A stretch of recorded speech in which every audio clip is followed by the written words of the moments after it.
그래서 김정은이 집권 처음에 한 일이 뭐냐면 친중파의 고조 장성택을 처형한 거잖아요. 북한 내 친중파의 씨를 말렸어요. 김정은은 철저하게 반중의 길을 걸어갑니다. 경제가 최악이고 북한 경제를 책임지는 게 중국인데 그럼 원인은 중국일 거 아니에요. 중국이 지금 원하는 대로 안 주고 있다는 거 아니에요. 그러니까 김정은의 목표는 사실은 미국이에요. 미국과의 관계 개선이 없이는 북한의 미래는 없거든요. 트럼프 미국 대통령이 전 세계 뉴스의 절반 이상을 쏟아내고 있는 요즘입니다.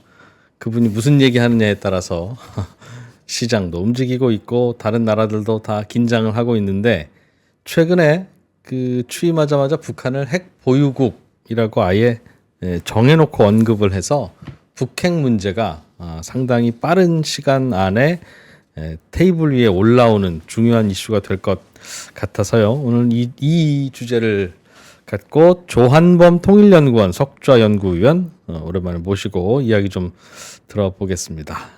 이런 문제 뭐 여쭤볼 만한 분들이 많지가 않아서 항상 감사드립니다, 위원님. 어서 오십시오. 예, 안녕하세요. 네. 이거 어떤 의미로 봐야 될까요? 트럼프 대통령이 김정은 북한 국무위원장도 언급하고 북한도 언급하면서 핵보유국이라고 아예 지정을 해버렸네요.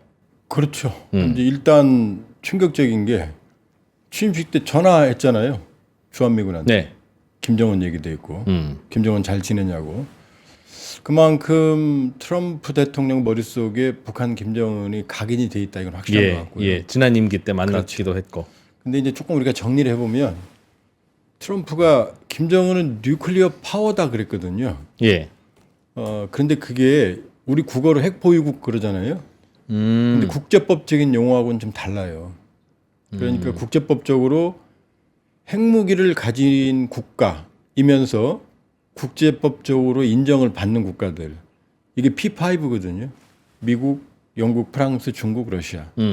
이게 소위 국제 깡패죠. 지들은 갖고 남들 못 가지게 하니까.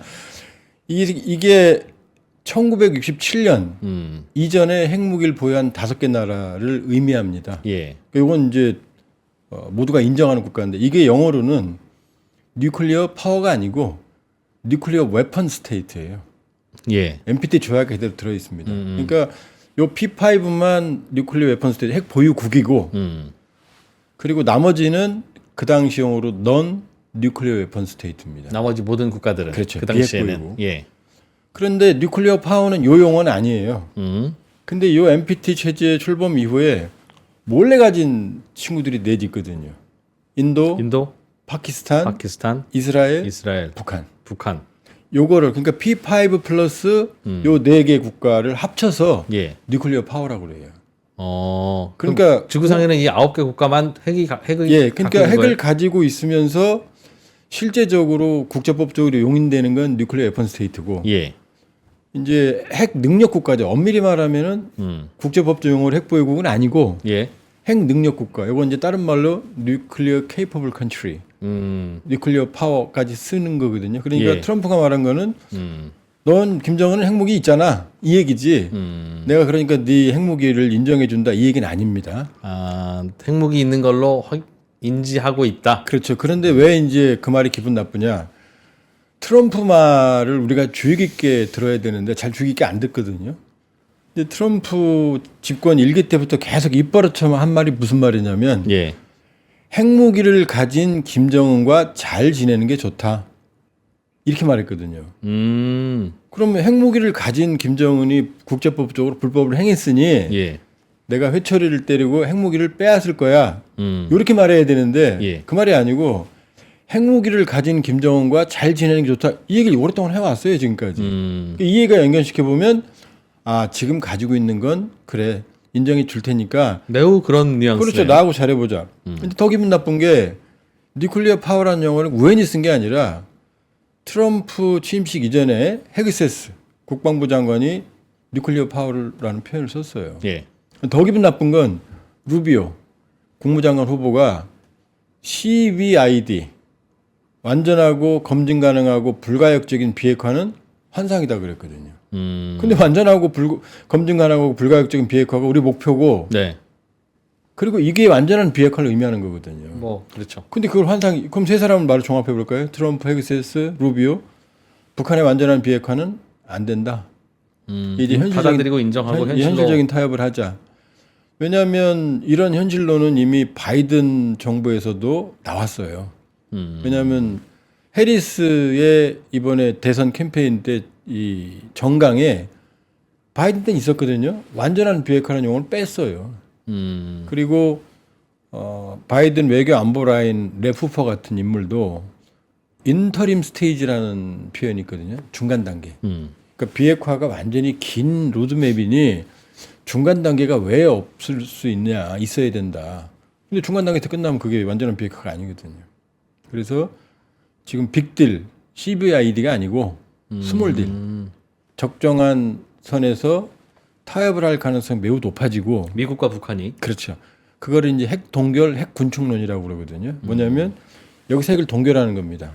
더 개발하지는 마라. 그렇죠. 막는 거죠. 그리고 일부는 줄이는 거죠. 여기 핵 군축이거든요. 문제는 이러면 이제 미국은 좋죠. 왜냐하면 상황을 안정화시키고 현재 북한은 대미 공격 능력은 없거든요. 여기서 멈추면 미국은 안전해지죠. 그 다음에 부분적으로 비핵화라면 상황은 안정되죠. 그러니까 이건 긍정적인 측면이고. 근데 문제는 우리를 공격할 수 있는 전방위 능력은 김정은은 충분히 가지고 있거든요. 그러니까 이걸 인정해 주는 거거든요. 그러니까 미국은 안전해지지만 우리는 안전해지지 않는, 오히려 미국이 북한의 대남 공격, 핵 공격 능력을 인정해 주는 걸로 연결이 되는 거죠. 이게 처음이 아니에요. 과거에도 그렇게 지난해 9월에 이 라파엘 그로시라고 IAEA 국제 원자력 기구, 그러니까 국제 원자력 기구가 감시해요. 전 세계를. 이 사무총장이 이미 북한의 과거를 묻지 말자 이런 제안을 해서 우리 황당하게 놀래게 했거든요. 그러니까 과거에 나쁜 짓 한 걸 인정해 준다는 얘기거든요. 대신 비확산, 북한 핵무기가 해외로 넘어가는 건 막자. 그러니까 국제사회와 미국은 엄밀히 보면은 우리는 불만이지만 자기들 이해관계는 맞거든요. 여기서 멈추고 막고 그러면 상황은 악화되지 않으니까. 그러나 이제 문제는 우리 이제 낙동강 우리할 되는 거죠. 북한은 더 이상은 그럼 안 할게 하면서 뭘 얻을 수 있나요? 경제 제재를 풀어달라는 요구를 할까요? 그거를 이미 하노이 때 예. 트럼프 일기 때 한 거예요. 뭐냐면 우리가 시키지도 않았거든요. 2018년 4월에 판문점 정상회담 직전에 김정은이 노동당 전환회를 개최하고 갑자기 ICBM 모라토리엄을 선언해요. 나 더 이상 ICBM 안 쓸 거야. 미국 공격 안 한다는 얘기죠. 풍계리 핵실험장 폭파할 거야. 누가 안 시켰거든요. 폭파했어요, 실제로. 그리고 나와서 남북 정상회담 4.27에 뭐라고 들어있느냐. 북한의 완전한 비핵화라고 안 들어있어요. 한반도의 비핵화라고 써 있어요. 애매해요, 목표가. 그리고는 하노이에서는 영변의 핵 프로젝트, 핵단지. 이건 북한 핵 프로그램의 일부거든요. 요걸 대가로 영구 폐기할 테니까 대북 제재 해제 5개를 해제해줘 그랬거든요. 요거죠, 목표는. 요 마지막 23975까지 유엔 안보리 결의안 23975까지 5개가 요것만 풀어주면 북한은 날개를 달거든요. 경제 제재에서. 예. 이게 다 사실 이게 다예요. 제재의 모든 게 이 5개예요, 사실은. 요 5개를 풀면 김정은은 이제 핵을 가진 상태에서 날개를 다는 거고 제재가 없는 거고 그러면 비핵화 협상에서 뭐가 같이 가냐면 관계 개선도 같이 가요. 그러겠죠. 예. 그러면 북미가 무역 대표부 대사관까지 안 하기 못 가니까 상호 대표부를 평양과 워싱턴에 개설하는데 합의를 할 거예요. 그럼 이제 김정은은 이제 범죄 피의자에서 이제 정상인으로 활동하는 거죠. 그래서 경제 제재로 계속 압박하면서 핵 포기를 압박하려고 했던 것인데. 그렇죠. 그렇게 압박해봐야 핵은 포기 안 하고 계속 개발을 하면서 사거리도 늘리고 핵 수출도 할 것 같으니 이거는 막을 방법이 없다고 판단한 거라고 봐야 될까요? 바이든 정부 때 4년의 시간을 줬잖아요. 북한하고 실무 접촉도 한번 못했어요. 아무 접촉이 없었어요.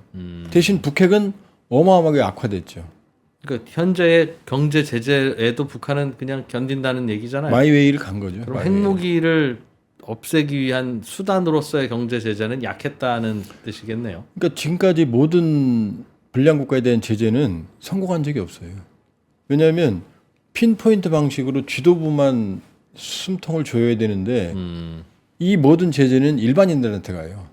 뭐 무역이라든가. 그렇죠. 그러니까 이라크 후세인 정권 말기에도 유아 사망률이 급증했고 그리고 뭐 생선 한 마리 사는데 돈을 정말로 박스로 가져갈 정도로 인플레가 심했거든요. 근데 후세인은 마지막까지 호의호식하다가 전쟁까지 일으켰거든요. 그러니까 이게 제재의 한계입니다. 고통스럽지만 지도부는 피해갈 수 있거든요. 그러면 뭐 그러니까 우리로서도 되게 안타까운 일인데 미국에서 누군가가 말했다는 원래 그 핵 규제는 불가능한 얘기야라는 게 현실적인 거는 아닐까요? 실패한 거예요. 우리도 실패했고 미국도 실패한 겁니다. 사실은 그렇게 보면. 그러니까 미국의 선택은 그럼 미국이 트럼프가 나쁘냐? 예. 아니죠. 현실적인 선택이죠. 미국의 입장에서는. 뭐 막을 방법이 뭐 막을 없지 방법이 않냐? 없으니까요. 여기서 막는 건 성공한 거죠. 그럼 우리 입장에서는 그러면 트럼프 방식을 동의해야 되느냐? 아니죠. 우리는 막아야 되죠. 안 된다. 그러나 그게 됐을 때 이쪽에 무게추가 확 북한으로 가버리니까 균형추가 이 균형추를 맞출 대안을 찾아야 되는 거죠. 사실. 우리로서는 그렇죠. 겉으로는 정말로 물불 가리지 않고 막아야 됩니다. 이거 여야 관계 없어요. 지금 사실은 뭐 지금 국내 정치 관계 이거 뭐 시끄러운 건 이해하지만 여야가 합의해서 지금 태스크포스 TF를 만들어야 돼요. 트럼프가 북핵을 용인한 거에 대해서 용인하지 말라고. 그렇죠. 근데 그거는 우리로서는 해야 될 것 같기는 한데 해봐야 소용없죠. 소용없죠. 트럼프가 안 먹으면 소용없을 거예요. 그렇기도 하고 트럼프도 이 답답한 친구들아 뭐 어떻게 하자는 거야 그러면 당신들이 안을 갖고 오든가 그렇죠. 라고 할 텐데 우리도 갖고 갈 수 있는 안도 없잖아요. 없죠. 그러니까 어쨌든 그러나 우리가 위험해지니 내가 죽는 안을 네가 만드는 건 난 반대할 거야라고 말은 해야죠. 그래야 다른 그렇죠. 그러면서 만일에 트럼프가 그렇게 했을 땐 그럼 나한테 뭘 줄 거야? 라는 이제 그 계산서 위시리스트를 만들어야 되죠. 그게 사실은 그것 때문에 미사일 사거리 제한도 해제된 거고 여러 가지 우리가 얻은 게 많아요. 그러니까 미사일 사거리 제한은 무슨 얘기입니까? 우리가 원래 미사일 사거리를 미국에 의해서 제한받았어요. 우리 군이 쏠 수 있는 미사일은 그렇죠. 거리가 왜냐하면 정해져 있다. 우리가 북한의 무협에 대응해서 사거리를 늘리게 되면 중국이 있잖아요. 러시아가 있잖아요. 예. 그러니까 그 눈치 보느라고 미국이 우리를 제약을 했었거든요. 괜히 북한 러시아 그렇죠. 중국 러시아 자극할까봐. 근데 이제 북한 김정은이 사고 치니까 그 사거리를 제한을 해제해 줬어요. 언제 일이에요 그게? 그건 문재인 정부 때죠. 완전히. 예. 그다음에 탄도 중량도 이제 해제가 됐습니다. 그러니까 맘먹으면 우리는 ICBM 개발할 수 있어요. 우리도. 예. 그리고 사실상 제 개인적인 판단입니다. 민감한 얘기니까 사실상 중거리. 예. 중거리는 ICBM의 사거리, 그러니까 미사일 사거리가 단거리를 1000까지라고 오고 준중거리가 1000에서 3000, 예. 3000에서 5500까지가 중거리거든요. 5500 이상이 이제 그 ICBM이거든요. 중거리까지 사거리는 확보했다고 봐야 돼요. 왜 괴물 미사일 그러잖아요. 뭐 탄두가 5톤이네, 6톤이네 그러잖아요. 그 탄두 줄이면 멀리 갈 거 아니에요. 공 무거운 거는 멀리 못 던지지만 공 무게를 줄이면 할 수 멀리 있겠죠. 던질 수 있잖아요. 그러니까 우리는 북한 때문에 좀 우리 능력이 가려져 있는데 사실상 미사일 세계 선진국이에요. 우리도. 예. 미국 거보다 더 좋고 값도 더 싸요. 우리가 못 만드는 게 지금 공대공 정도입니다. 공대공 정도만이고 나머지는 사실상 거의 다 개발이 끝났어요. 수출하잖아요 지금. 우리는 수출용이야라고 얘기하고 열심히 개발한 거다라는 거죠. 우리 막아야 되니까요. 이제 왜냐하면 미사일 탄두 중량이 왜 무거워졌냐면 지금 김정은이나 북한 지도부나 핵시설이 모두 지하에 있잖아요. 예. 그럼 그 지하를 타격하려면 지하까지 뚫고 들어가는 강력한 탄도의 괴물 미사일이 필요하거든요. 그러니까 탄두 무게가 무거울수록 지하로 뚫고 들어가거든요. 그게 개발됐으면 그렇죠. 근데 탄두 때문에 멀리 그렇죠. 가는 건 쉽다. 근데 탄두를 무게를 줄여버리면 멀리 갈 수 있는 거죠. 그러니까 우리는 중거리 이 미사일 보유국으로 보셔도 무방하다. 스스로도. 예. 그럼 북한을 막을 방법은 없는 건데 경제 제재를 해도 본인들 하고 싶은 걸 하니까. 그러면 지금은 오케이. 그럼 우리 합의를 해서 더 이상은 개발하지 말아달라라고 하더라도 북한은 필요하면 더 개발할 수도 있는 거 아닐까요? 개발할 수도 있는데 이제 문제가 되면 어떤 일이 벌어지냐면 제재를 해제해 줄 거란 말이에요. 예. 소멸대를 하게 되면 그럼 세계 경제에 포섭이 될 거라고요. 북한 경제가 더 많이. 예. 그런 상태에서 만일에 불법 행위가 이제 진행이 된다 그러면 북한 경제가 고립된 상태에서 제재는 크지 않죠. 그런데 세계 경제가 상당히 포섭이 된 예를 들면 이렇게 되는 거죠. 우리를 만일에 세계 경제가 국제사회가 제재하면 우린 곡소리 나죠. 그렇죠. 우리는 아마 정권까지 바뀔 거예요. 그러면. 그럼요. 아, 예, 우리는 그런데 북한은 아니거든요. 어차피 고립된 놈들이 지들끼리 사는데 이거거든요. 근데 이제 만일에 북미 관계, 미국 관계 개선하고 세계 경제에 포섭이 된다. 그러면 이제 북한도 마음대로 못하죠. 못하고 또 하나 김정은의 셈법은 뭐냐면 미국과 스몰 딜이라도 협상을 하게 되면 예. 또 일본이라는 복병이 있어요. 북일 관계. 일본은 핵 문제보다 일본인 납치자 문제를 더 중시하거든요. 일본인 납치자 문제만 북한이 납치해간 일본인 납치자만 데려오면 예. 해결하면 그 정권은 영웅이에요. 아. 그 뉴스에서 보실 때 야. 일본 수상들 있죠. 예. 옷을 한번 자세히 봐보세요. 옷 뭐를 봐야 돼요? 여기 옷 깃을. 예. 그럼 여기에 블루 리본이 달려 있어요. 예. 블루 리본. 그게 동해를 상징합니다. 파란 색깔. 아. 그 동해에서 붙잡혀간 일본인을 상징해요. 북한으로. 기시다는 2개씩 달고 나온 적도 있어요. 그 정도로 휘발성이 크거든요. 잊지 않고 있습니다. 그렇죠. 그러니까 일본은 그러니까 고이즈미가 평양에 갔잖아요. 김정일 만났잖아요. 그러니까 이 문제만 해결하면은 슈퍼스타가 되고 정권도 장기 집권도 가능할 정도예요. 그러니까 일본은 이 문제를 해결하려고 그래요. 그럼 북한은 무슨 관심이 있느냐? 북일 수교가 되면 북한이 받을 수 있는 수교 배상금이 100억에서 300억 달러거든요. 추산이. 예. 더 받을 수도 있어요. 그럼 우리로 치면은 이게 수조 달러에 해당합니다. 체감이. 왜냐하면 북한의 지금 대교역이 20억 달러 좀 넘거든요. 예. 그럼 100억 달러만 해도 교역액의 5배거든요. 우리 교역액이 얼마예요? 300억 달러면요. 15배가 되는 거거든요. 그 돈만 받도 숨통이 트이거든요. 예. 둘이 지금 물밑조초 계속해요. 그게 정설이에요. 어허. 그럼 일본은 납치자 문제도 해결하지만 우리가 좀 복잡한 상황에 놓이는 게 일본은 한반도 통일 원하지 않거든요. 그렇겠죠. 거대한 민족 국가니까. 근데 북한하고 수교하면 한반도의 영구 분단을 관리할 수가 있잖아요. 일본이 지금보다는 그렇죠. 훨씬 그렇죠. 많은 자본을 투자할 거고 입김이 수교 세지겠네요. 배상금 300억 달러, 100억 달러도 돈으로 주는 게 아니라 일본 상품으로 줘서 일본 경제에 포섭을 시키게 돼요. 그러면은 김정은은 숨통이 트이고 예. 일본은 한반도 분단을 관리하고 이게 일석이조거든요. 그러니까 김정은 입장에서는 예. 뭐 북로하고 친해져 봤지만 지금 곡설이 나요. 북한 경제. 예. 원래 1달러에 북한 원화로 8,400~500원이었거든요. 3만 원, 4만 원까지 간 적이 있어요. 지금도 2만 원대예요. 우리 그러면 경제 완전히 폭망한 거죠. 그렇죠. 그러니까 북러가 밀착하니까 경제적으로는 러시아는 줄 게 없거든요.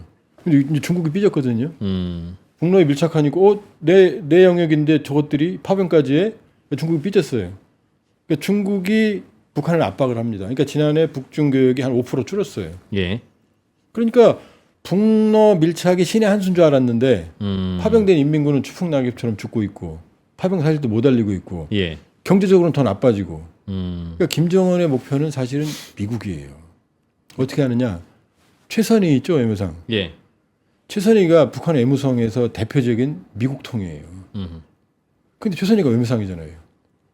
미국 전문가를 외무상으로 앉혀놨다는 얘기는 미국과 빨리 이야기해서 그럼요. 풀자. 언젠가 왜냐 미국과의 관계 개선이 없이는 북한의 미래는 없거든요. 계속 이렇게 경제제재 풀어야 쪼이거든요. 되니까. 그러니까 김정은도 그랜드 디자인이 있는 거죠. 일단 미국과 관계 개선을 하면 중국으로부터도 더 상대적으로 자유로워지거든요. 그건 왜 그렇습니까? 일본과의 왜냐하면 지금 유사시에 중국에 대한 무역 의존도가 2023년 기준으로 98.3%예요. 북한이 예, 네. 그냥 100%로 보시면 돼요. 이거 위험하죠, 그러면. 북한 입장에서 그럼요. 언제든 목이 걸린 거니까. 예. 우리가 지금 미국과의 무역 의존도가 98.3%라면 끝난 거죠, 그거는. 미국 시킨 대로 해야 되는 거죠. 그렇죠. 예. 그러니까 중국은 북한에게는 애증의 관계예요. 꼭 필요하지만 언제든지 김정은 정권을 바꿀 수 있는. 그래서 김정은이 집권 처음에 한 일이 뭐냐면 친중파의 거도 장성택을 처형한 거잖아요. 2013년 12월에. 장성택을 처형하면서 장성택만 처형한 게 아니고 북한 내 친중파의 씨를 말렸어요. 예. 그리고 2017년 2월에는 자기 이복형 김정남을 말레이시아에서 암살하잖아요. 김정남은 중국이 보호하고 있었거든요. 중국이 김정남을 왜 보호하겠어요? 유사시에 교체할 수 있거든요. 그러니까 2017년까지 김정은은 철저하게 반중의 길을 걸어갑니다. 예. 이 사이에 북중 간에 어떤 교류도 없어요. 고위급. 그리고 언제 이제 시진핑을 찾아가느냐? 2018년 3월 달에. 2018년 1월 달에 갑자기 2017년 9월과 11월을 봐야 돼요. 2017년 9월에는 마지막 육착 실험. 예. 11월에는 화성 15형 ICBM을 발사한 다음에 김정은이 국가 핵무력 완성을 선언해요. 우리 핵무기 가졌다. 그리고 1월 1일 날 신년사에서 갑자기 평창 동계올림픽 축하한다. 나 갈게. 입장을 바꿔요. 이제 협상하겠다는 거죠. 핵무기 가졌으니까. 그럼 이제 배후를 이제 튼튼히 해야 될 거 아니에요. 예. 그 3월 달에 딸애를 찾아가요. 시진핑을.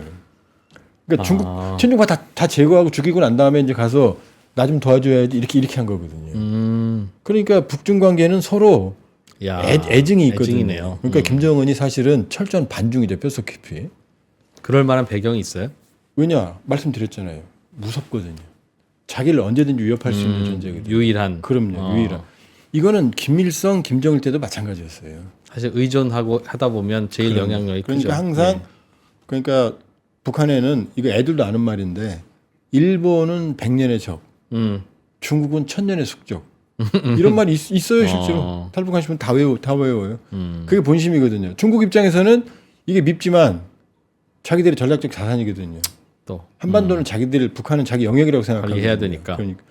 거기다 특히 만일에 중국이 북한을 관리하거나 점령하면 동해로 바로 나올 수 있거든요. 그러니까 양쪽이 사실은 서로 필요하면서도 항상 갈등의 소지가 있었던 거죠. 그러니까 북중 관계는 항상 이랬어요. 그러나 지금은 최악이다. 왜냐? 러시아에 파병하고 러시아로 삐져나갔으니까. 거기다 만일에 트럼프, 김정은이 만나면 이건 시진핑으로서 악몽이죠, 이제. 야. 왜냐하면 여기에 평양에 미국 뭐, 대표부가 들어온다는 얘기거든요. 그렇죠. 일본도 들어올 거거든요. 그럼 이제 북한이 그럼 이제 중국말 들을 이유가 없죠. 그렇기 때문에. 그러니까 중국은 지금 골치 아픈 상황이에요. 도와주기도 찝찝하고 안 도와주기도 예, 찝찝하고. 그러니까 지금 이제 중국이 북한을 압박하는 징후가 여러 군데 있거든요. 뭐 최근에 뭐 일간지에서 보도했지만 중국에 있는 북한 노동자는 다 그 불법 체류자 신분이거든요. 대북제재 위반이니까. 그래서 노동자 북송 센터를 단동에 만들었다 이런 보도도 나오고 예. 노동자 이제 귀국을 강요하고 있다. 지금 단동에 무역대표부 북한 무역 일꾼들이 최대 500명 나와 있었거든요. 보통 한 400명 전후였는데 근데 지금 150명도 안 남았어요. 그리고 나와 있는 무역대표부도 장기 거주 비자를 안 줘서 매달 한 번씩 들어갔다 나왔다 해야 돼요. 그리고 이제 노동자는 끊임없이 들어가거든요. 왜냐면 뭐 아프거나 집안에 누가 돌아가셨거나 그다음에 보통 여공들인데 북한은 나이 30 넘으면 시각이 어려워요. 그래요? 네, 굉장히 봉건적인 문화라서. 그러니까 여공들 나이 들으면 걔는 반드시 들어가야 돼요. 부모들이 성화니까. 그럼 들어가는 건 좋은데 신규는 안 받아요. 그러니까 북한한테 계속 압박이 되는 거죠. 그랬더니 북한이 어떤 일을 저질렀느냐. 경천 동지할 일인데 푸틴 이 친서나 푸틴 연하장은 일면에 실어요. 크게 전문을. 네. 원래 시진핑도 일면에 실어요. 근데 올해는 시진핑 연하장을 3면에 실었습니다. 아. 여기서 끝나는 게 아니에요. 3면 왼편에는 쿠바가 보낸 연하장 축하 전문을 실었어요. 예. 그다음에 오른편 노동신문 3면에 밑편에는 콩고를 실었거든요. 거기에 같이 껴는 거예요? 아니 거기도 아닙니다. 그 밑에 여러 나라에서 연하장을 보내왔다 여기에 들어 있어요. 근데 그게 시진핑 이름이 없어요. 중국 주석과 부인 심표, 웬남, 베트남 주석 쭉쭉쭉 몽골 대통령이 연하장을 보내왔다. 이건 시진핑 얼굴에 주먹을 날린 거예요. 지금 제가 듣기로는 와. 중국이 뒤집어졌답니다 지금. 이거는 상상을 초월하는 거거든요. 연하장이면 지난달에 1월 달에 1월 3일자 노동신문이에요. 이번 달이네요. 그렇죠. 그러니까 우리로 치면 이런 거예요. 트럼프 대통령이 연하장을 보내왔는데 옆에 쿠바 전문 실고 콩고 실고 그 밑에 미국 대통령과 부인이 보내왔다. 이렇게 이름도 없이 실은 거나 마찬가지거든요. 북한이 그걸 통해서 전하고자 하는 메시지는 화났다는 거죠 지금. 자기들 힘들어 죽겠는데 지금 다방면에서 중국이 왜 달러가 환율이 그렇게 올라가겠습니까? 북한에서 그렇죠. 경제가 최악이고 부족하니까. 북한 경제를 책임지는 게 중국인데 예. 그럼 원인은 중국일 거 아니에요. 중국이 지금 원하는 대로 안 주고 있다는 거 아니에요. 그러니까 지금 원래 북중 관계는 이랬거든요. 지금은 최악이다. 그리고 뭔가 우리가 모르고 있는 것도 있겠네요. 둘 사이에서 아이고. 북한이 삐지고 있을 만한. 그럼 어마어마하게 지금 안 좋죠. 어. 그 원인은 네. 일단 하여튼 경제적인 뭔가겠죠. 경제적인 그거죠. 압박이죠. 그리고 그 원인은 사실은 핵심은 이제 지난해 6월이에요. 지난해 6월 19일 날 푸틴이 평양에 가서 포괄적인 전략적 동반자 관계에 관한 조약을 체결하잖아요. 이름은 동맹조약이 아니에요. 일반적인 설린 우호에서 가장 높은 단계거든요.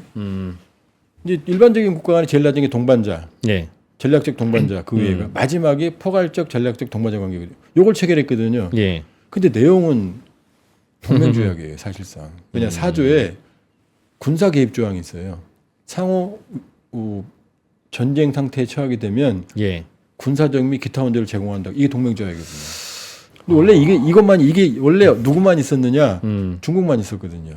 조중 5협심 상호 원조조약이 동맹조약이거든요. 그럼 유사시에 중국은 북한에 들어갈 계획이 있었거든요. 예. 기억나세요? 그 트럼프 일기 때 처음에 마라고라 별장으로 기억이 나는데 리조트 시진핑하고 트럼프 만나서 화기애애하고 좋았어요. 그때 시진핑이 이렇게 말했다고 보도가 나와요. 원래 한반도는 중국에 속했다 이런 표현. 중국 본심이거든요. 그러니까 중국은 북한에 대한 이해관계. 왜냐하면 태평양 세력과 중국을 막는 버퍼존 완충지대가 북한이고 첫 번째. 예. 예. 두 번째는 중국이 태평양으로 못 나오잖아요. 지금 연해주 있죠. 러시아가 차지하고 있는 요 지역이 청나라 말기 때는 청나라 땅이었죠. 원래는 사실 우리 고구려 땅이죠. 그렇게 따지면. 근데 1860년에 베이징 조약에 의해서 러시아가 가져가 버리거든요. 홍콩은 영국에 줬지만 기한이 정해져 있어서 반환했거든요. 예. 연해주는 기한이 없어요. 그럼 중국 마음이 어떻게 했어요? 바로 압록강 바로 한 10몇 킬로 못 나오고 있거든요. 예. 동북 삼성이 태평양으로 나오는 그림과 못 나오는 그림을 생각해 보세요. 중국의 어마어마한 제약이거든요. 그러니까 중국은 유사시에 북한을 점령하거나 무서운 얘기죠. 아니면 북한을 속국으로 만드는 게 속셈이었거든요. 그럼 동해로 나올 수 있잖아요. 그러니까 나진, 원산, 함흥, 이 항구 청진에 무한한 미련을 가지고 있었던 거죠. 그럼 유사시에 들어올 수 있는 건 중국뿐이었는데 이제 러시아도 들어오잖아요. 러시아는 왜 들어오느냐? 중국이 북한을 통해서 동해로 나오면 블라디보스톡이 포위가 되잖아요. 그럴 수 있겠네. 원래 중국 땅에 있던 연해주가 영향을 받잖아요. 연해주 시베리아가 세계적인 자원의 보고거든요. 근데 중요한 건 인구가 없어요. 몇백 명밖에 안 돼요. 그렇죠. 중국은요. 중국 한 1,000만, 2,000만만 가서 점령하고 안 나와도 중국 땅 되는 거죠. 이게 뽀비아예요. 그래서 러시아가 북한의 노동자는 연해주에 받아도 중국 노동자는 안 받아요. 철저하게 차단합니다. 차지할까봐 그냥. 그렇죠. 그런데 이 상황에서 러시아를 끌어들였으니 시진핑이 이제 환장하는 거죠. 거기다 이제 미국하고도 만나, 일본하고도 수교해. 그러면 시진핑은 완전히 북한에 대한 영향력을 상실하는 거죠. 정말로 중국도 낙동강 오리알 되는 거죠. 그렇게 먹여 살렸는데 자기들 입장에서는. 그러니까 중국으로서는 아주 불편한 상황이고 지금 상황은 그동안에 있어왔던 북중 간의 갈등과는 차원이 다르다. 지난해가 조중 수교 75주년에서 이 5호회였거든요. 예. 조중 5호회였거든요. 그런데 조중 5회에 개막식은 열렸거든요. 4월에 평양에서 그 자오로즈라고 서울 3위가 갔어요. 근데 폐막식은 안 열렸어요.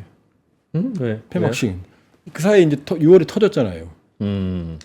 저기 러시아와 협력 관계가. 그러니까 이렇게 본다 그러면은 지금 북중 관계는 예사롭지가 않다. 우리가 생각하는 것보다 훨씬 나빠요. 나쁘다. 우리가 몰라서 그래요. 지금 우리 시끄럽고 뭐 지금 눈치 잘 안 봐서 그렇지. 지금 뭐 서로 오고 가는 그 살깃된 말들이 너무 많아요. 지금 행동들이.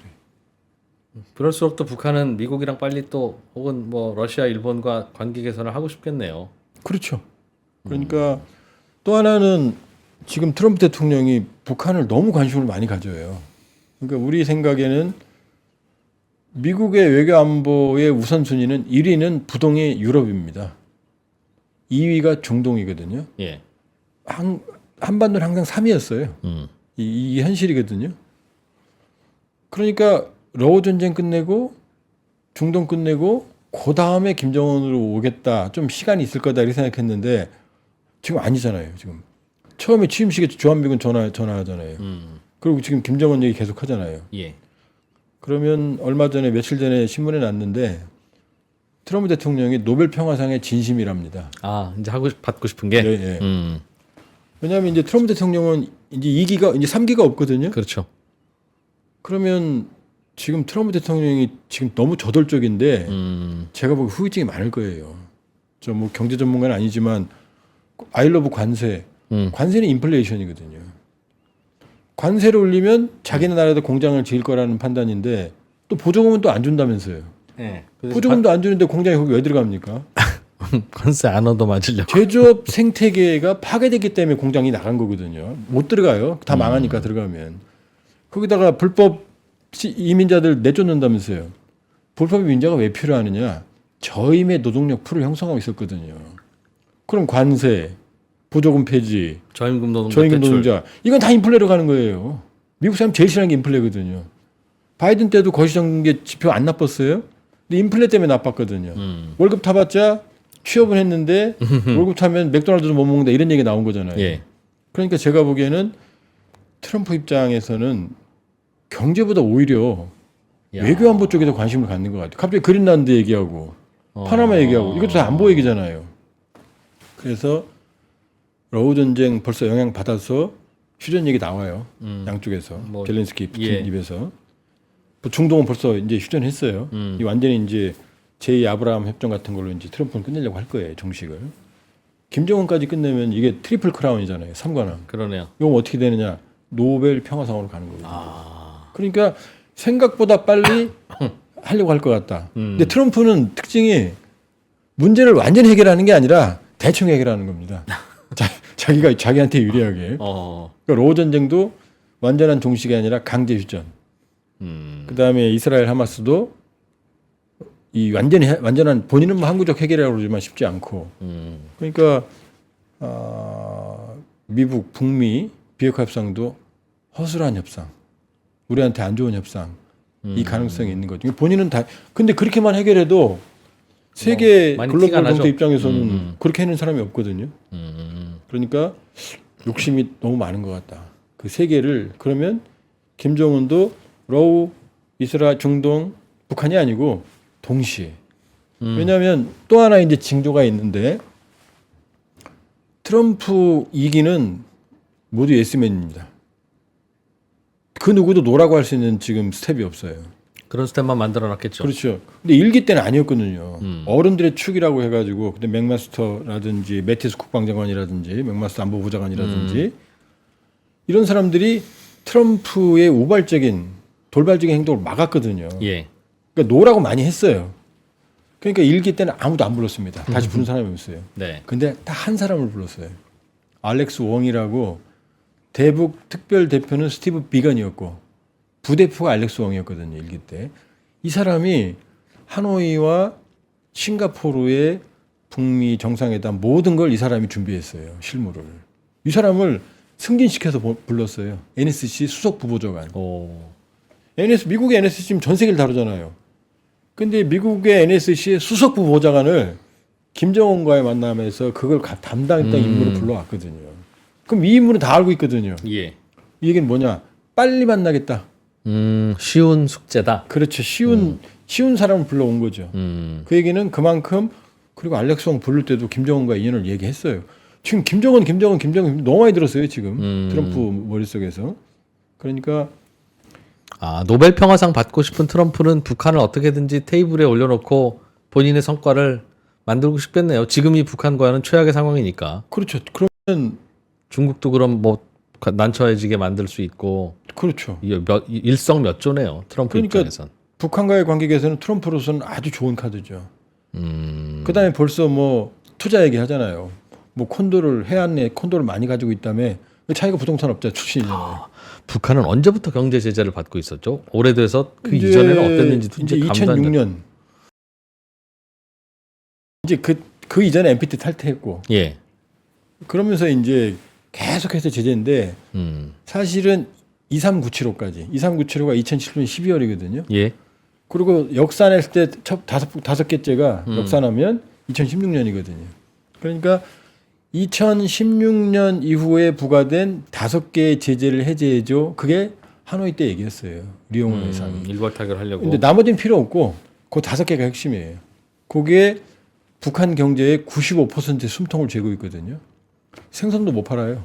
광물도 못 팔아요. 북한으로는 예를 들면은 단둥에서 북한으로 가구가 들어갈 때 가구에 손잡이가 쇠잖아요. 그건 다 떼요. 아, 북한으로 뭐 금속 제품 못 들어가요. 아하. 그 정도거든요. 그러니까 이 정도 제재면 살아있는 게 기적이에요, 사실은. 어허. 아주 물샐 틈 없이 제재를 하고 있어요. 중국은 아랑곳 안고 보내준 거예요? 사고 팔고 하면서? 아니요, 중국도 제재는 지켜요. 어. 단둥에 CIA 눈이 얼마나 많겠어요. 야. 그 제재를 허용해주면 세컨더리 보이콧이 있거든요. 어떻게 살았대요, 북한은? 그러니까 독한 거죠. 아. 그러니까 지금 말하는 게 뭐예요? 자력갱생, 정면 돌파, 우리끼리 살자. 어떻게 살아요? 우리끼리 살게. 밀수하고 별짓 다 하는데 지난해 2013년 기준으로 북한의 대외 교역이 한 28억 불 정도 되거든요. 아이고. 지난해 또 줄었거든요. 그 정도 교역이면은 거의 최빈국일 거래요. 국제적으로. 아, 상황이 그렇군요. 거기다가 2013년 작년 건 아직 안 나왔으니까 2013년 기준으로 20한 7, 8억 불 되는데 무역 적자가 21, 2억 불 돼요. 야. 그러니까 달러가 올라가죠, 환율이. 그러니까 저렇게 버티는 게 기적이죠, 기적. 그러니까 버티는 게 아니에요, 사실은. 그냥 최악의 상태에서 적응해 있는 거지 버티다고 보면 안 되죠. 북한 입장에서는 굉장히 기대되고 흥분되고 그러겠습니다. 김정은도 그렇고. 아마 밤잠 못 잘 거요. 흥분돼서 야, 이 다가올 이 변화를 어디까지 우리가 즐기고 조절해야 되느냐. 그러니까 이미 시그널은 보냈어요. 미국 대선 전에 김정은이 최초로 고농축 우라늄, 히로시마에 떨어진 게 고농축 우라늄 탄이거든요. 예. 우라늄 농축 시설을 보여줬어요. 김정은이 갔어요. 강선으로 추정이 되는데 그거 보여줬어요. 사상 최초입니다. 뭐 전문가들은 좋았죠. 왜냐면 그거 보면 분석 다 하니까. 그다음에 사상 최초로 ICBM 지하 기지도 보여줬어요. 미국 대선 전에.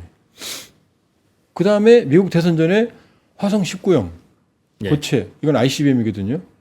미국 전역까지 가는 거예요. 근데 고각 발사 정상 각도가 아니라 올라갔다 떨어지는 발사. 요 세 개를 했거든요. 이거 뭐냐면 대선 끝나면 누가 되든 날 막아야 될 걸 요 시그널을 보낸 거거든요.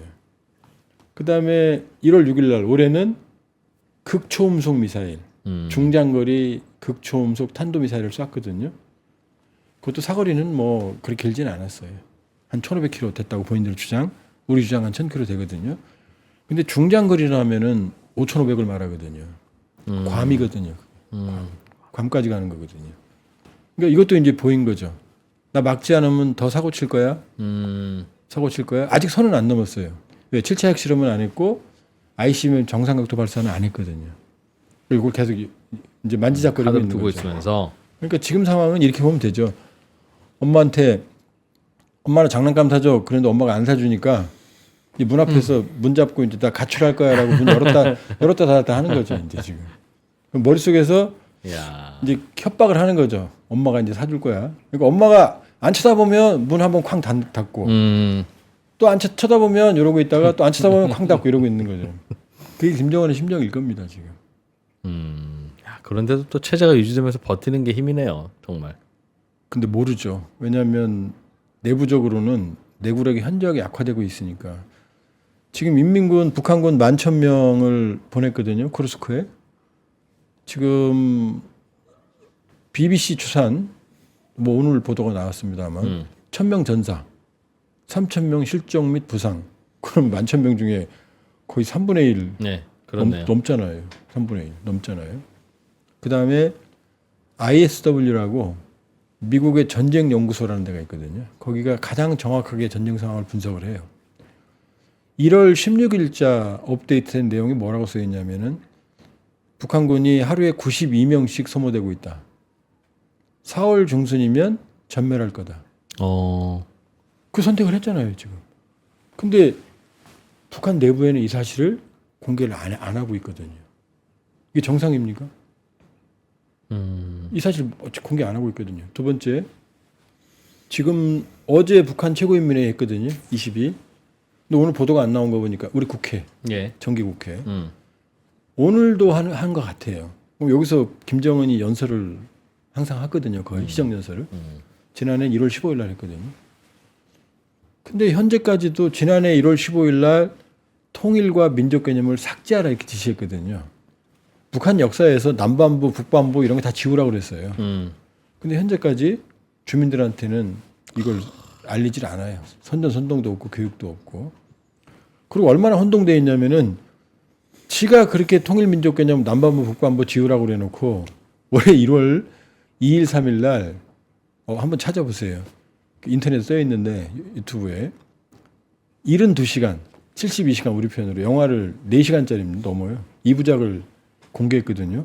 김정은이 자금도 되고 각본도 썼어요. 그래요. 연출도 지가 했어요. 나옵니다. 거기 다 나와요. 많이 모델 나오는데 거기 뭐 북한판 배드신도 나오고 충격적인 장면이 너무 많이 나오거든요. 근데 지 입으로 뭐 공화국 남반부, 북반부 지우라고 그랬잖아요. 근데 거기 버젓이 나와요. 남반부 해방에 실패했다. 그 다음에 서울 해방. 아니 완전히 다른 나라인데 무슨 해방이에요. 그런 표현이 그대로 나와요. 그러니까 혼돈이죠. 혼돈. 정책적 혼돈, 이데올로기적인 혼돈, 통일민족 개념 삭제 지시했지만 주민들한테 알리지도 못하는 혼돈, 경제는 최악. 그러니까 버티고 있는 거지. 왜냐하면 모든 독재 체제는 오랜 시간 무너지는 게 아니고 멀쩡하다 무너지거든요. 홍콩 우산 혁명, 중동 제스민 혁명, 그다음에 소련 동유럽 몰락도 거의 아무도 예측을 못했어요. 그냥 정상적으로 하다가 그냥 무너졌거든요. 루마니아 차우세스크 정권 같은 경우에는 루마니아의 차우세스크 대통령이 광장에 모여서 기념 연설을 해요. 예. 그 연설이 반 차우세스크 지표로 바뀝니다. 청년 말 한마디로, 살인자의 말 한마디로. 그러니까 니콜라이 차우세스크 찬양하다가 한 청년이 살인마 그러니까 그 사람들이 다 살인마로 바꿨어요. 그 일시에. 그 일 있은 뒤로 4일 후에 부부가 처형당합니다. 이야. 이게 독재 정권이에요. 이게 독재 정권이에요. 동유럽의 체제 전환의 특징을 보면 아주 짧은 시간에 무너집니다. 그리고 촉발 요인은 아주 사소해요. 한 청년이 살인마라든지 이 헝가리 같은 경우에는 한 청년이 이제 고등학생이 시위 중에 이제 경찰에 맞아서 사망했다라는 이게 이제 도가상이 됩니다. 네. 근데 나중에 알고 보니까 걔는 안 죽었어요. 어머나. 다치지도 않았어요. 그러니까 이 독재 체제의 균열이라는 건 우연한 눈에 안 보여요. 그 수면 밑에 있거든요. 그러니까 그 얼음이 약한데 눈이 이렇게 저수지에 쌓여 있다고 보시면 돼요. 어디가 갤지 모르잖아요. 우리는 이렇게 혼란스러운 것처럼 보이지만 사람들이 그렇게 불안하지 않는 건 뭐냐? 그런 내적인 균열이 없거든요. 사실은 그냥 표면 위에 균열이지 내부는 튼튼하거든요. 우리 민도가 얼마나 높습니까? 그래. 아닌 말로 대통령이 누구라도 그럼요. 기분만 안 좋지 큰 관계는 없죠. 우리는 국민이 위대한 나라예요. 뭐 좀 이번에 뭐 유감스러운 사태도 있지만 세계적으로 이 정도의 민도를 가진 나라는 존재하지 않습니다. 제 기준으로. 미국 보세요. 의사당 사태 나도 사망자까지 발생하잖아요. 그걸 또 트럼프는 또 사면을 해요. 국회의 입법권을 짓밟았는데 그걸 트럼프 대통령은 사면해요. 공화당 내부에서도 반대예요. 반대가 있어요. 그러니까 우리나라의 민도는 상당히 높은 거죠. 우리가 이제 눈앞에서 보니까 뭐 나라가 왜 이래 여든 야든 그러지만 아니에요. 상당히 민도가 높은 겁니다. 근데 북한은 아니죠. 아내가 어떤 상태인지 아무도 모르는 거죠. 그럼 이번에도 북한은 미국과 가까워지고 많은 변화가 있겠으나 그 말씀은 변화가 이렇게 굴곡이 있을수록 오히려 북한 정부권이 크게 변화가 오는 경우도 생길 가능성이 과거보다 높다. 오히려. 그러니까 우리가 이제 우리 살 길은 찾아야 돼요. 우리 살 길은 그러니까 스몰딜.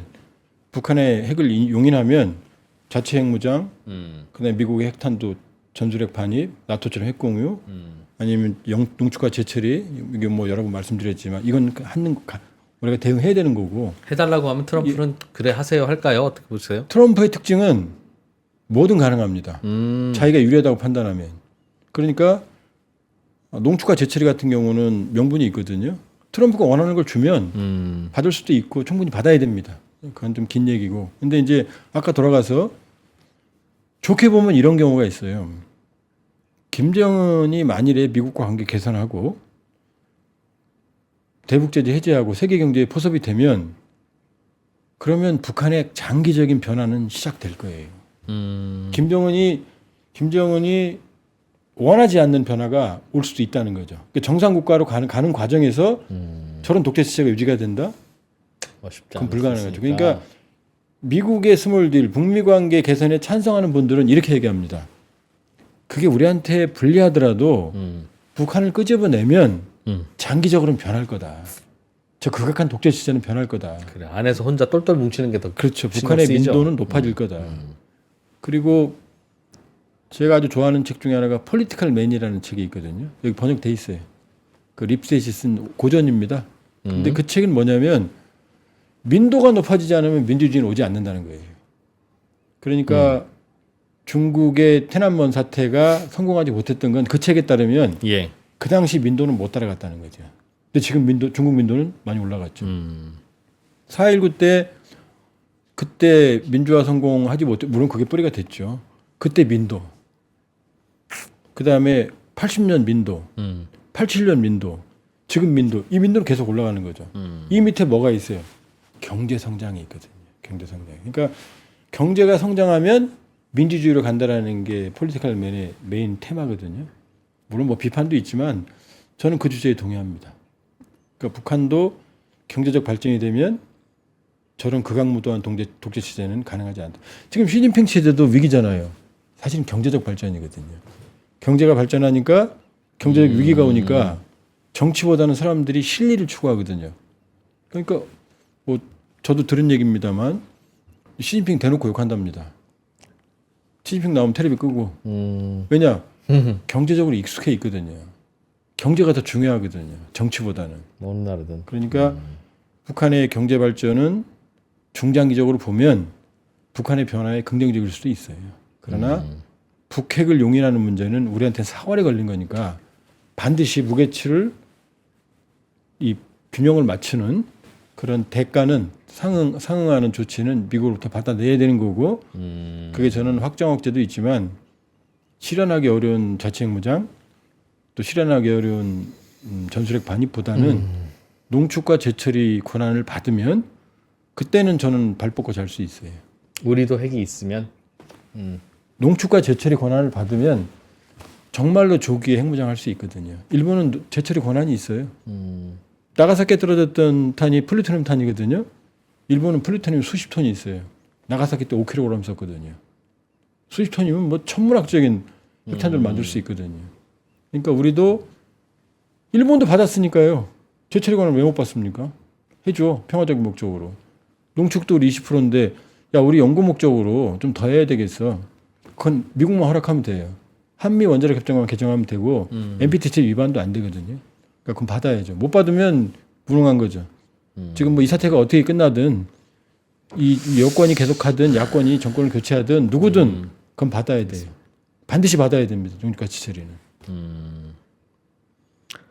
북한은 미국과 가까워지고 싶고 마침 트럼프가 본인의 노벨 평화상이든 혹은 뭐 외교에 관심이든 북한과 빨리 접촉을 원하고 있으니 북한의 핵 문제는 의외로 북한이 원하는 방향으로 풀릴 가능성이 농후하다. 지금은 상당히 가능성이 높아요. 그때 우리는 미국에 무엇을 요구해서 그래도 실리를 찾을 건지 지금부터 생각하자. 이거는 이미 말씀이었군요. 공감대가 많이 형성이 돼 있어요. 그래서 지금 그 부분은 지금도 국민들이 지금 제일 황당해하는 분들이 아마 그 동맹론자들일 거예요. 미국과의 동맹. 예, 막 다 광화문 가면 성적이 들고 다니잖아요. 근데 트럼프가 그분들은 미국을 사랑하는 거거든요. 그분들의 머릿속에는 한미동맹은 변치 않을 영원한 사랑으로 들어있거든요. 근데 트럼프는 뭐라고 말해요, 우리한테? 동맹은 계약관계야. 알지? 동맹은 계약입니다. 아니 삼국지를 그렇게 많이 보신 분들이 동맹이 계약 관계라는 걸 이해를 못하나요? 삼국지에서 유비하고 계약 관계 맞죠? 유비하고 성건하고 그 적벽대전에서 얼마나 그 손잡고 잘 싸웁니까? 나중에 지들끼리 싸우잖아요. 그러니까 동맹은 서로 필요할 때입니다. 미국과 한국은 서로 필요해요. 지금 절대로 우리는 한미동맹에 의거해서 발전했고 지금도 중요하고 앞으로도 중요합니다. 미국도 마찬가지예요. 미국이 뭐 트럼프 한미동 뭐 주한미군 철수 그거 못하게 공화당 민주당이 지금 의회 결의로 주한미군 28,500명 밑으로 줄이지 못하게 해놨어요. 공화당이 합의했어요. 왜냐? 중요하거든요. 지금 트럼프, 오바마, 바이든, 트럼프를 경유하는 중국의 정책은 뭐냐? 한 놈만 팬다거든요. 그건 중국은 팬다는 건 원래 유럽 중심이었던 외교안보 정책이 아시아로 이동한 게 오바마 때입니다. 피보트 아시아 중시 정책, 중국 때문이거든요. 이게 트럼프 때 아시아가 인도태평양으로 확장돼요. 인도양까지. 그 트럼프 때 인도태평양 전략이 처음으로 나옵니다. 그러니까 그리고 바이든이 집권하면서 행정명령 막 통해서 트럼프가 지웠거든요. 그러니까 바이든이 먼저 시작했어요. 사실은 트럼프보다. 그때도 안 지운 게 딱 하나 있어요. 트럼프의 대중국 정책은 옳았다. 지금 바이든 때도 중국을 계속 압박했어요. 근데 트럼프 때 어떻게 합니까? 더 압박하겠다는 거잖아요. 지금 그린란드, 파나마도 사실은 다 배후에 중국이 있다고 하기 때문에 그런 거거든요. 그런데 중국을 압박하려면 자 일본은 주일미군이 우리보다 훨씬 많아요. 주한미군은 근데 어디에 있느냐?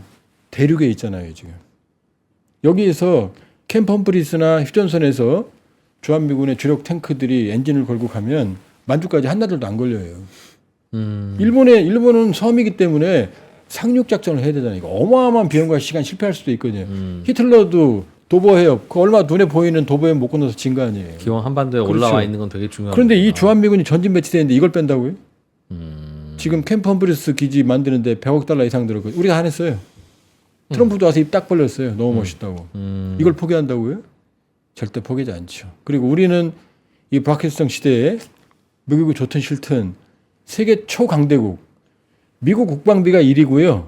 2위부터 10위까지 합쳐도 미국 국방비가 안 돼요. 지금. 그런 나라가 군사동맹을 맺고 있으면 안심이 되죠. 그러니까 양측은 필요합니다. 앞으로도 필요할 거예요. 그러나 거래 중심적 동맹관을 트럼프가 가지고 있으니까 동맹에 숨어있던 내용이 표면화된 거예요. 그러니까 우리는 트럼프가 원하면 무한정 막을 수는 없죠. 줄 건 줘야 돼요. 대신 받을 건 받아야죠. 우리도 거래 중심적 동맹관을 리스트 그러니까 준비하고. 다시 말씀드리지만 동맹은 사랑이 아닙니다. 계약 관계고 계약 결혼 같은 거예요. 얼마든 계약 깨지면 떠나면 그만이거든요. 아프가니스탄 떠났어요. 이라크도 떠났어요. 베트남 떠났어요. 여기도 필요 없으면 떠나요.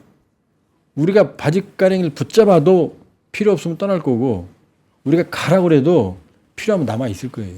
북한이 제재가 풀리고 나면 우리에게도 경제적 기회가 좀 있을 거라고 봐야 될까요? 그때는 얘기가 달라질 거예요. 지금은 저렇게 하지만 예. 사실상 북미 미국 관계 개선되면 북한이 제일 좋았을 때가 2000년부터 2010년까지예요. 남북 관계 좋을 때. 네. 금강산 관광 193만 명 갔거든요. 예. 거의 100% 한국인입니다. 한민족입니다. 우리한테 금강산이지 외국인한테 금강산 아니거든요. 네. 지금 트럼프가 말한 그 해안에 리조트 있잖아요. 이 원산 갈마 해안 관광단지. 예. 거기 세계적으로 정말 아름다워요. 명사 심리가 어마어마한 꼭 가보세요 나중에. 네. 근데 그 관광지를 누가 가겠습니까? 가면 우리가 가지. 네. 그러니까 지금은 철두철미하게 우리를 주적으로 바꾸고 당분간은 우리 쳐다보지도 않을 거예요. 북한이. 예, 그러나 미국과의 관계를 개선하면 얘기는 달라진다. 그때는 아마 우리를 완전히 다른 나라로서 경제관계를 맺을 거예요. 남북한 특수관계가 아니고. 그러니까 김정은도 왜냐 트럼프가 돈 주나요? 관계는 자기가 개선하고 돈은 우리 등을 칠 거란 말이에요. 보상은 일본하고. 그러니까 그때가 되면 남북관계의 가능성은 남아있다. 이렇게 볼 수 있죠. 북한. 허허. 의외로 빨리 뭔가가 벌어질 수도 있겠네요. 트럼프니까 가능한 겁니다. 트럼프는 제한이 없거든요. 동맹이든 어느 정도 제한이 없냐면 그린란드가 덴마크령이거든요. 덴마크는 나토 동맹이에요. 동맹을 협박하잖아요. 아니 뭐 캐나다 총리한테도 그냥 우리 밑으로 오지 그래라고 그랬다는. 근데 이미 전례가 있어요. 트럼프보다 이미 전에 일본이 1980년대 미국 GDP의 50%를 넘습니다. 최강이었어요, 이 세계. 그랬더니 그때 헐리우드 영화 보면 사장들이 다 일본 사람 나와요. 회식할 때 스시 먹고 다. 근데 그때 일본을 주저앉힌 게 바로 미국입니다. 플라자 합의라는 걸 통해서 엔고를 강요해요. 그러면서 그때부터 일본의 잃어버린 10년, 시작되는 20년, 30년. 지금은 일본이 미국 GDP의 25%밖에 안 돼요. 그러니까 일본을 절단낸 게 미국이에요. 똑같은 상황. 이미. 그러니까 동맹이 그런 겁니다. 실리가 앞에서는 동맹도 예외가 없는 게 트럼프만이 아니라 이미 미국이 그렇게 했어요. 그래서 일본의 뜻 있는 지도부들은 사실은 뼛속깊이 반미예요. 이 태평양 전쟁에 얻어 맞았잖아요. 예, 그렇겠죠. 그다음에 일본의 전성기를 미국이 가져갔잖아요. 그게 강해요. 중국은 어떻게 우리를 대할까요 앞으로? 이런 일이 벌어지면 중국은 이제 아무래도 우리라는 이제 무게추를 활용을 하겠죠. 좀 더 친한 척 할 것 같다. 그렇죠. 왜냐 사드로 그냥 우리 두드려 패봤더니 지들도 코피 터졌고 지금 시진핑 입장에서는 첫째도 경제, 둘째도 경제, 셋째도 경제거든요. 그런 상황에서 한국과의 관계를 나쁘게 만들 필요가 없죠. 첫 번째. 두 번째, 북한에 대한 영향력이 상실돼 가는데 우리하고의 관계도 완전히 엉망이다 그러면은 한반도에 대한 레버리지가 전혀 없잖아요. 그렇겠네요. 그러니까 정치적으로, 외교안보적으로, 경제적으로 시진핑은 우리와의 관계를 유지해야 되는 거죠. 생각보다 올해는 우리 주변국들과의 관계가 빨리 변할 수도 있겠네요, 정말. 대비도 하고 불확실성의 찾아오고. 시대입니다. 트럼피즘이 의미하는 건 불확실성의 시대. 미국이 여유가 없어진 거예요. 그리고 미국이 제국이 무너질 땐 도덕적인 쇠퇴가 옵니다. 그러니까 도덕이라는 외피를 쓰고 동맹을 모아서 이 동맹을 다독거리면서 이 위에서 국익을 챙기는 게 예전에 강했던 미국이거든요. 근데 지금 아니잖아요. 동맹도 등치겠다는 거잖아요. 그러니까 트럼프는 정확하게 여유가 없어진 마가 되지 않습니다. 전 세계 GDP 40%를 차지했던 미국이 지금 25% 정도까지 쭈그라들었고요. 이거 올라가는 게 아니라 내려가는 거예요. 관세 가지고 경제를 일으키면 왜 전 세계 사람들이 관세 안 씁니까? 트럼프의 경제 정책은 제가 보기엔 그러니까 지금 미국 국내 여론이 트럼프 때문에 경제는 좋아질 거야 조금. 근데 인플레는 올라갈 거야. 이 상반돼 있거든요. 그러니까 트럼프 시대는 전 세계적으로 불확실성의 시대. 불확실하면 우경화예요. 극우들이 설칩니다. 유럽의 극우들. 트럼프도 우경화거든요. 그러니까 불확실성의 시대가 오니까 우경화가 전 세계적으로. 푸틴도 우경화예요. 시진핑도 우경화예요. 자국중심. 이게 불확실성의 시대를 의미하는 거거든요. 그러니까 냉정한 불확실성의 시대에 진영 논리는 존재하지 않는다. 느슨한 진영이 있지만 그 안에 각자도생이다. 동맹 등도 칠 수 있는 트럼프가 바로 현실을 말해준다. 우리가 살 길을 찾아야죠. 외교와 국제 정치가 굉장히 중요해지는 시즌이 왔다. 예. 더 자주 모셔야 되겠습니다. 제가 자주 나오면은 안 좋다는 얘기죠, 상황이. 그렇긴 해요. 그런 이해관계들이 서로 섞여 있었네요. 고맙습니다. 잘 들었습니다. 한번 잘 새겨서 요즘 주식시장에 안 그래도 대북 테마주 다시 뜨고 있던데 약간은 조금 섣부를 수도 있겠다는 생각은 드네요. 예, 그러니까 좀 분위기는 냉정하셔야 조성되더라도 됩니다. 네, 냉정하셔야 돼요. 그들이 어떤 식으로 시장을 열고 할지는 예. 미지의 수가 많다. 예, 조한범 연구위원이었습니다. 고맙습니다. 예, 고맙습니다. 삶의 격을 높이는 9가지 지혜를 함께 나눕니다. 위즈덤 칼리지 시즌 2 영상 아래 링크를 클릭하시면 자세한 내용을 확인하실 수 있습니다.